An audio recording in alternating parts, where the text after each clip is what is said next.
Hi! Brailloku is an app that generates virtually unlimited amounts of Braille Sudoku puzzles, in Braille Ready Format, or BRF, and Portable Embosser Format, or PEF. You can also select the number of empty cells in your puzzle, up to 49 inclusively, and the number of puzzles that you want it to create for you.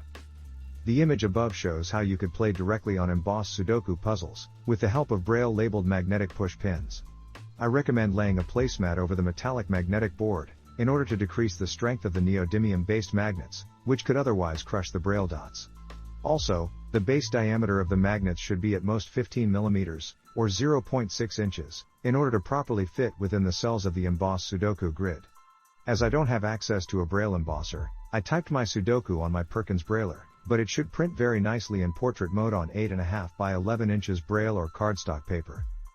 The Sudoku puzzles generated by Brailloku are created such that there is always a way to fill an empty cell by direct logical deductions, without resorting to pencil marks or complicated tactics.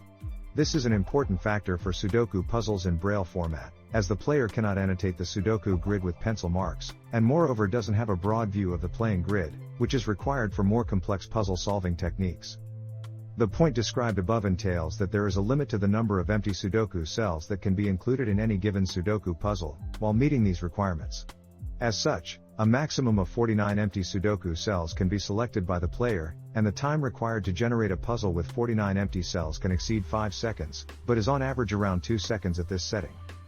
Each BRF and PEF document consists of 2 pages, a Sudoku puzzle and its solution on the next page, both of which take up to a maximum of 30 columns per line and span 22 lines per page. These settings will help you set up the embosser, so that you will obtain optimal results when embossing the files on 8.5 by 11 inches Braille paper or cardstock in portrait mode. You can also opt for a truncated version of the Sudoku grid, excluding some of the header text, bringing the number of lines down to 20 lines per page, which allows for embossing on A4 paper in landscape mode without margins. Getting started. The steps below are given for Linux operating system environments, as I work with Linux on my computer, but the code should run fine on other operating systems as well, such as Windows or Mac OS. Please send me an email to the address in my GitHub should you encounter any issues, and I will try to further improve my code. Step 1. Head over to the main Brailloku GitHub page, click on the code button and then click on the download zip button. Extract the zipped folder into your desired location, and the Braille Sudoku Brailloku main folder will now serve as your working folder, which contains the Python code you will later run in order to generate Sudoku puzzles. Step 2. In order to set up Brailloku on your computer, access your working folder in the File Explorer, and click on the folder's arrow in the Windows header. Then, simply click on Open in Terminal in order to open a windowed command line, with a correct path to your working folder, as shown in Figure 3. Copy and paste the following in the command line to install Alive Progress, a Python module for a progress bar displayed in command line. Pip, space, install, space, alive-progress, and you're now ready to use Brailloku. Usage. To run the Brailloku.py code, open a windowed command line in your working folder as shown in Figure 3 and enter the following. Python 3, space, Brailloku.py. Brailloku by default generates Sudoku puzzles with a number of empty cells between 26 and 49, inclusively. You can also manually select the number of empty Sudoku cells to include in the puzzle, up to a maximum of 49, by typing E for empty cells, followed by the desired number. For example, should you like to have 35 empty cells in your Sudoku puzzle, you would enter the following in command line. Python 3, space, Brailloku.py, space, E35. Furthermore, you can have Brailloku generate multiple Braille Sudoku files, each containing one Sudoku and its solution on the following page, which are numbered for easy reference, by typing N for number of puzzles, followed by the desired number. Please note that in some cases, a puzzle can take more than 5 seconds to generate, as there is a lot of computation being done to ensure that the puzzle will be solvable without resorting to pencil marks or complex tactics. For example, should you like to generate 50 Sudoku puzzles, you would enter the following in command line. Python 3, space, Brailloku.py, space, N50. You can also specify both the difficulty level and the number of puzzles to generate.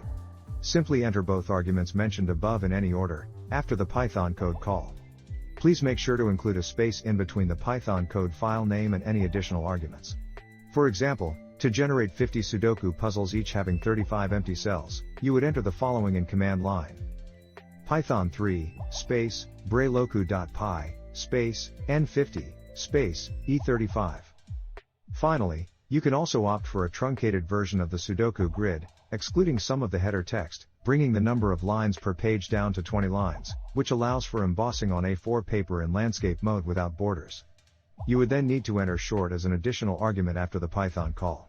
For example, to generate 50 truncated Sudoku puzzles each having 35 empty cells, you would enter the following in command line.